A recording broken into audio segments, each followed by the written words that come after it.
I mean, ultimately it is. Ultimately, if you're a bad enough person, again, as we saw with Hitler, the rest of the world will gang up and they will stop you. But it just might take a long time, and you're going to do a lot of damage before that happens. Yeah, yeah, yeah, for sure. Whew. Do you bel do you believe that the thing is, Max, is that while talking about Hitler, there's all those conspiracy theories that he fled to Argentina, right? So there Yeah, was no I real know. consequences for his acts. I don't know how much of this is true. I don't want to think that is true because I want to believe that. Do you? So let me get you my question. Do you believe in karma? Do you Yeah, think that's a real thing? yeah, I do for sure. Yeah, I yeah. do. Yes. Yeah, I mean, and we don't have to talk about Hitler. There were a lot of people who took part in the Nazi plan who fled, Hmm. whether it was Argentina, Brazil, the U.S. I mean, think about it. The U.S. World War II ends, right?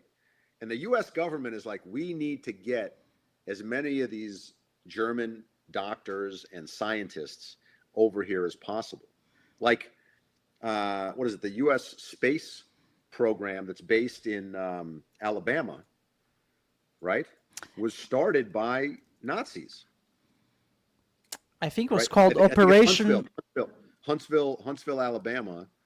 There's a huge space operation for Operation the Paperclip. yeah, but just in general, right? Yeah.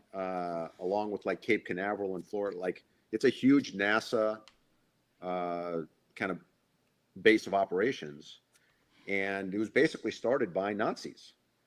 Like the U.S. government took the best and brightest German scientists and doctors that they could after World War II, brought them over here, gave them homes, and that's what happened. So, So where's the but you asked karma in me, there? Yeah, go ahead. Sorry. so well because the karma is that these people still had to live with themselves, right? So you might look at it and say, well, they were able to escape, they were able to start these second lives. A lot of these people changed their names. They were trying to hide from the past, but that need to hide from the past, that is the punishment, right? So you Mm. might say, well, they were never punished because they weren't caught by the law. They got to live the rest of their lives. They lived in Argentina. It's beautiful, whatever. Yeah, in one aspect, you're right. But inside, in their minds, in their heart, they knew who they were and they knew what they had done and they had to live with that for the rest of their life. That's the karma. Ah, that's beautiful. I wanna believe that, but I like Well, it's I, true. I mean, haven't you ever? I I mean, I know that I've done things that I'm not proud of in my life, and at the time, I might not have been conscious enough to understand that living that way was exerting a negative influence on me. But looking back, now that I'm a different person and a better person, I realized that I was just hiding from myself, and I wasn't happy, right?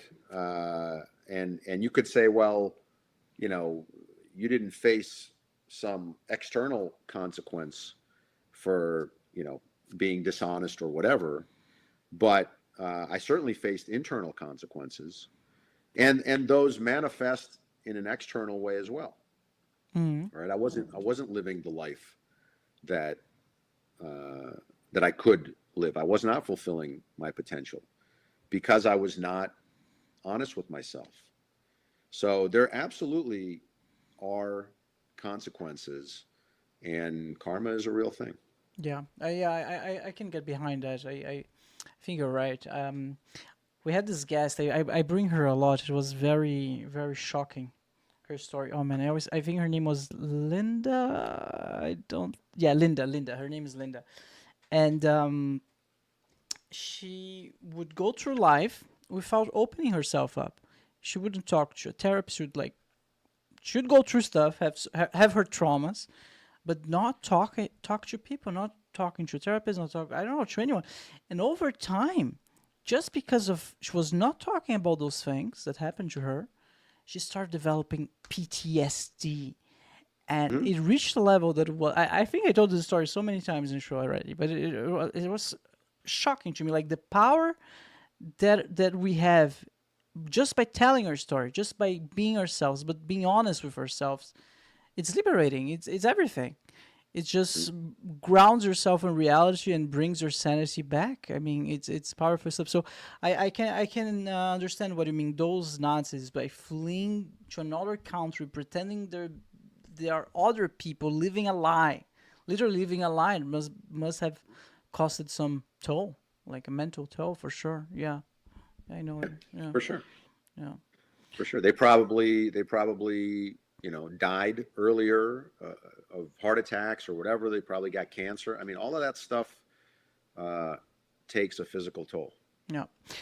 Max, going back to masculinity and toxic masculinity, I think I'm interested in knowing about a little bit more about the father figure. How much do you think that influences the development of masculinity and which direction it goes for a young boy? I think it influences a lot. Again, speaking personally, it certainly influenced me a lot. I did not have a good